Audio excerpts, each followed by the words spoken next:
Hello guys, अपना Wamiqa online classes में आपका स्वागत है। उम्मीद करते हैं आप लोग ठीक होंगे और अपना पढ़ाई करते होंगे ज़बरदस्त तरीक़ा से। आइए बाबू, आपके बीच 12th का 10 क्वेश्चन जो कि आपकी परीक्षा के लिए बहुत इम्पोर्टेंट है बाबू। आइए समझते हैं। पहले कुछ मानव स्वयं को बहुसी और जानवर से पढ़कर क्यों कहा? मानव एक बाबू सिपाही थे। मानव क्या थे बाबू? एक सिपाही थे जो कि देश के लिए अपना लड़ते थे, जो कि बाबू देश के लिए लड़ते थे।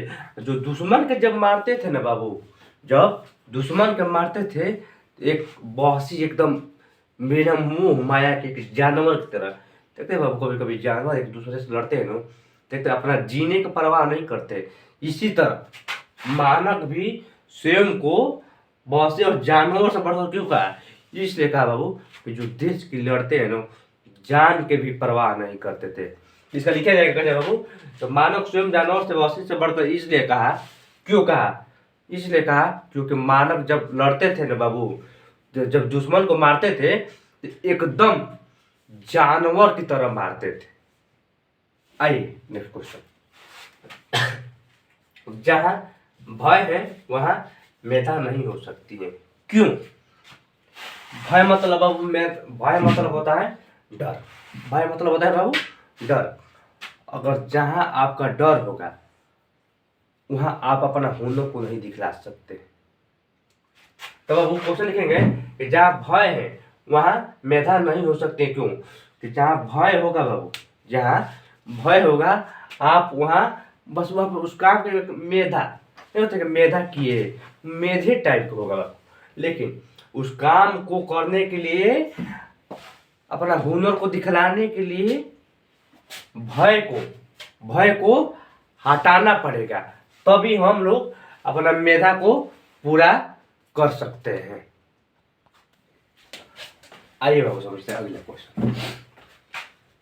धरती का क्षण से क्या आशय है? डायरी में बाबू हम लोग पढ़े होंगे, डायरी पाठ से।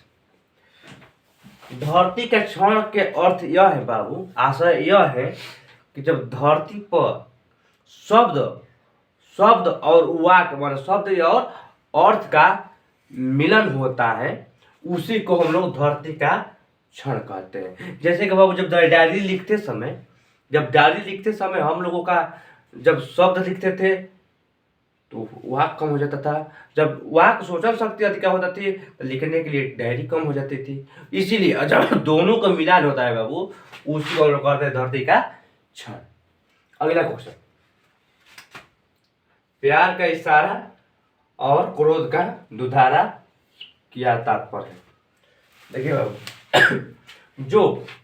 जो प्यार जितना कर सकते हैं उतना ही वो नफरत कर सकते हैं। और कोई भी इंसान को प्यार से समझाइए या क्रोध में समझाइए, अपना मनवाता कभी नहीं भूलता है। यही हम लोगों को प्यार का इशारा और क्रोध के दुधारा के कारण और तात्पर्य है। समझ में बाबू कैसे लिखेगा?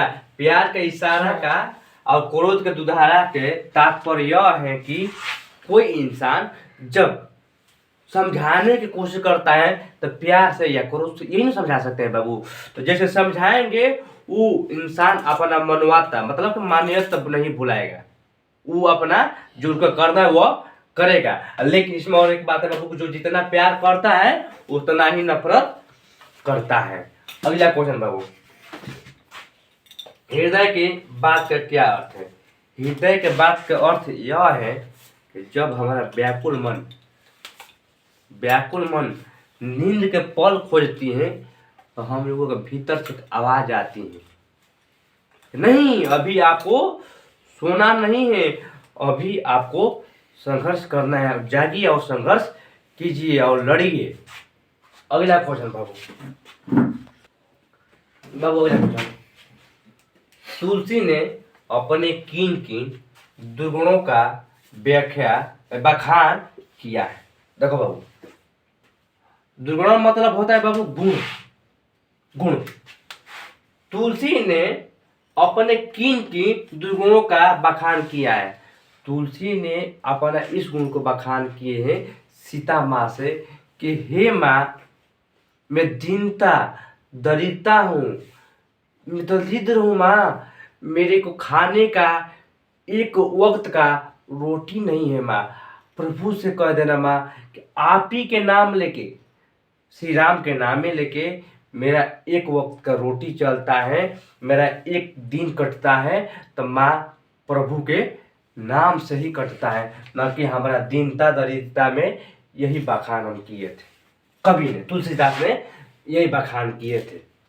और अगला क्वेश्चन बाबू, भगत सिंह ने कैसे मृत्यु को सुंदर कहा? भगत सिंह ने देश के प्रति लोग शहीद होते हैं, फांसी पर चढ़ते हैं, गोली से मारा जाते हैं, बॉर्डर पर लड़ते समय शहीद हो जाते हैं, उसी को भगत सिंह ने सुंदर मृत्यु कहा है। गोड़ रोड पे चलते हुए बाबू एक्सीडेंट कर जाएगा, उसको सुंदर मृत्यु नहीं कहा जाएगा। सुंदर मृत्यु उसे कहेंगे जो अपने देश के कर्तव्य करते समय आप शहीद हो गए, उसी को भगत सिंह ने सुंदर मृत्यु कहा है। 8 नंबर क्वेश्चन पर, कबीर विशक छप में नाभा ने कबीर के बारे में क्या कहा? देखो जो हम लोग छप पाठ है ना, छप पाठ में जो कबीर ने, विशक मतलब होता है क्या बाबू? बारे में। कब विशक मतलब होता है बारे। कबीर विशक छप में नाभा दास ने कबीर के बारे में क्या कहा? कबीर एक ऐसा कवि थे, कबीर बाबू एक ऐसा कवि थे जो किसी के पक्षपात में नहीं बोलते थे। क्या बाबू?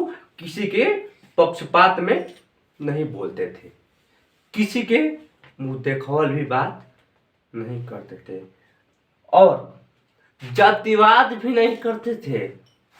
कबीर दास बाबू जातिवाद भी नहीं करते थे, और जातिवाद ना करने के बावजूद भी और मुंह देखौल बात नहीं बोलते थे।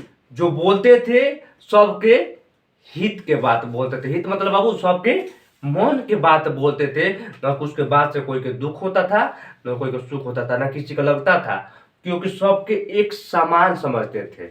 मोए कवि के उसका जाति के बारे में ना उनके बारे में, उनका बारे में उनका बारे, किसी के बारे में नहीं बोले थे, एकदम विपक्ष बोले थे, ना उनका पक्ष में नहीं इनका पक्ष में, उसी को विपक्ष बोलते थे। तो कबीर दास एक उनका यही कारण था कि जातिवाद, मुंह देखावल और पक्षपात कभी नहीं थे। सुभद्रा जी के पति के व्यक्तिगत बारे में बताएं। सुभद्रा कुमारी चौहान जो पुत्र वियोग के बाबू लेखक है।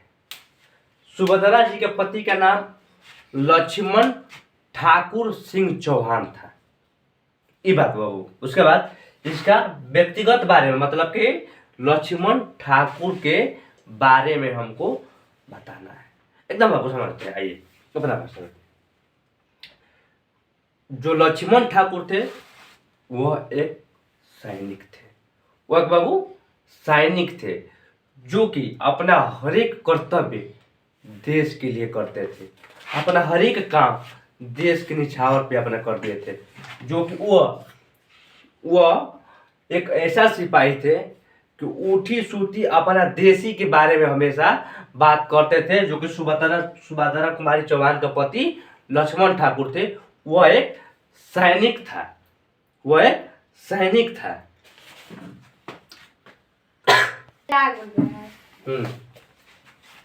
नदियों की वेदना का कारण क्या है?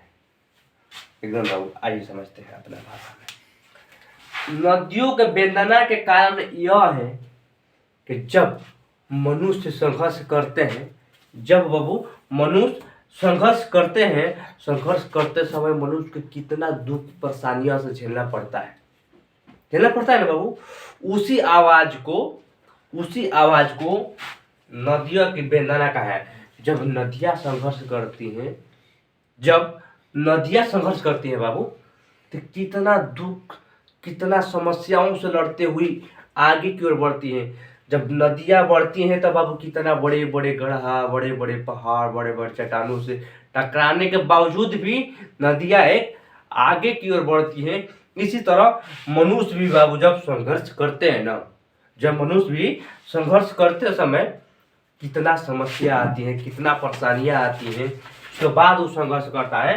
तो नदियों के बहने का कारण यही है कि जब मनुष्य संघर्ष करते हैं, करते समय जो आवाज आती है, जो आवाज आती है, जो कि नदियाँ जैसे संघर्ष करके हा हा की आवाज आती है ना बाबू, उसी तरह मनुष्य भी संघर्ष करते हैं तो इसी तरह आवाज, दुख की आवाज आती है। इसी तरह जैसे कि नदियाँ की आवाज आती है। बाबू ये 10 क्वेश्चन समझाए, कैसा लगा आप लोग कमेंट करके बताना।